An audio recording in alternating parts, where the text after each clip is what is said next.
Masih dalam suasana kita sedang berjuang untuk mempertahankan diri atau melawan coronavirus disease 19 ini, atau kita hari-hari kenal dengan COVID-19 ini. Saat ini saya ingin membahas tentang satu term atau satu istilah yang sering kita dengar, yaitu tentang carrier. Diambil dari satu kata kerja bahasa Inggris yang carry, yang artinya adalah membawa. Lalu carrier tentu artinya adalah pembawa. Nah, siapa saja orang pembawa ini yang akhir-akhir ini sangat dicurigai ini yang membahayakan, yang membuat kita tidak bisa deteksi secara jelas akhirnya, karena dia memang sekedar pembawa. Dia mungkin tidak menimbulkan, dia sendiri tidak bergejala gitu ya, sehingga Menkes akhirnya sejak tanggal 27 Maret menambahkan satu golongan orang, yaitu orang tanpa gejala, di luar dari yang sudah digolongkan sebelumnya yang kita tahu yang bernama ODP atau orang dalam pemantauan, dan satu lagi adalah PDP, pasien dalam pemantauan.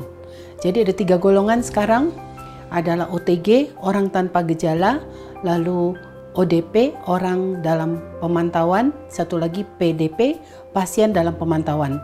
Kita akan bahas tentunya yang nomor 1 ini yang erat sekali hubungannya dengan carrier ini.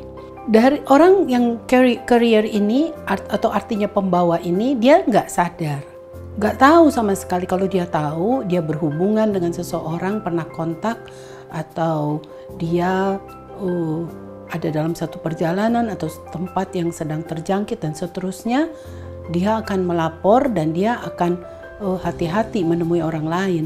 Tapi dia merasa dia sehat, dia merasa nggak ada hubungan di mana-mana, hubungan dengan orang-orang yang terjangkit, lalu tapi dia kemana-mana. Jadilah dimasukkan oleh Menkes sejak 27 Maret tadi sebagai orang tanpa gejala. Jadi carrier ini akan akhirnya 2 macam. Si pembawa ini akhirnya kalau imun sistem dia rendah, dia akan dalam waktu 2-14 hari si carrier ini berubah menjadi orang dalam pengawasan. Atau kalau tambah berat kasusnya, gejalanya, dia menjadi sesak napas dan gejala semua makin berat, dia menjadi pasien dalam pengawasan. Nah, sekarang jadi berarti dimulai dari carrier ini dulu. Orang yang cuma pembawa, jadi belum timbul gejala, lalu sampai akhirnya dia bergejala, tergantung dari masa inkubasi yang dia alami. Jadi si pembawa ini bisa akhirnya karena satu fase di dalam masa inkubasi itu 2-14 hari tiba-tiba imun sistemnya makin turun, bisa di hari ke-7 dia akhirnya bergejala. Nah, waktu dia bergejala, ada gejala demam, sakit tenggorokan, batuk, pilek dan seterusnya, dia akhirnya masuk ke dalam ODP, orang dalam pengawasan. Sampai akhirnya gejalanya berat, dia akan menjadi pasien dalam pengawasan. Ada lagi satu carrier yang cukup berbahaya akhirnya, karena carrier ini tahan terus. Jadi dia terus membawa virus ini. Terus sampai akhirnya dia sendiri karena nggak pernah ada gejala yang muncul sampai di hari ke-14, berarti selama sampai hari ke-14 itu dia ada di mana-mana. Dia berhubungan dengan banyak orang karena dia merasa dia sehat.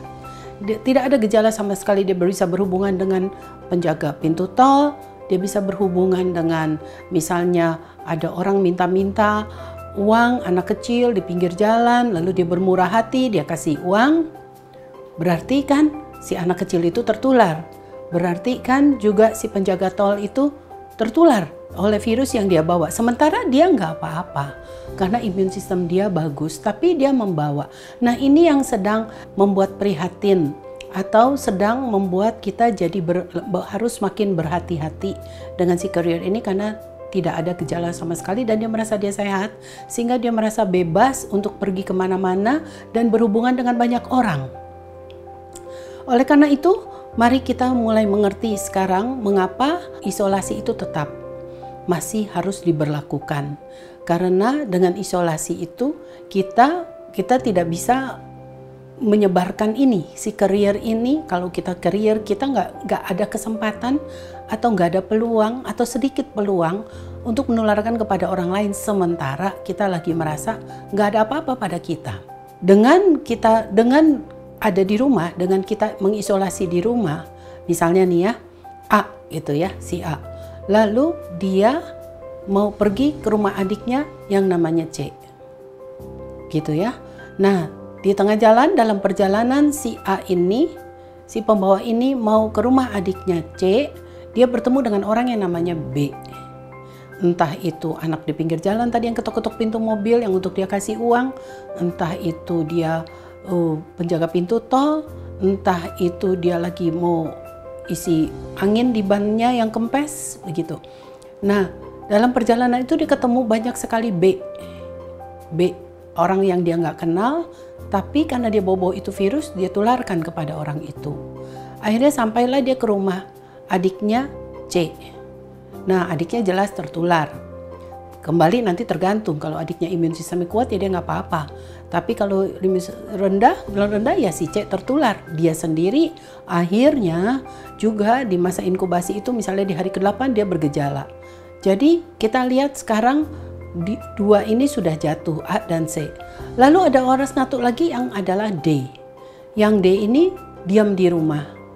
Nah, karena dia diam di rumah, kesempatan dia untuk bertemu dengan B yang tadi kita lewatin, yang kita nggak tahu siapa, entah itu penjaga tol, entah itu pengisi angin ban kempes kita, entah itu anak-anak kecil di pinggir jalan yang kita kasih uang, entah siapa saja ada di tengah jalan yang kita temui. Nah, kalau si D ini diam di rumah, terus D ini nggak punya kesempatan untuk ketemu B. Tapi kalau si D ini nggak sabaran, tiba-tiba dia merasa dia harus keluar rumah, dia bisa ketemu dengan B lain yang tadi ditularkan tanpa sengaja oleh si pembawa tadi. Nah, akhirnya terjadilah sekarang infeksi makin bertambah. Jadi sekarang ada baiknya, kenapa kita harus di rumah?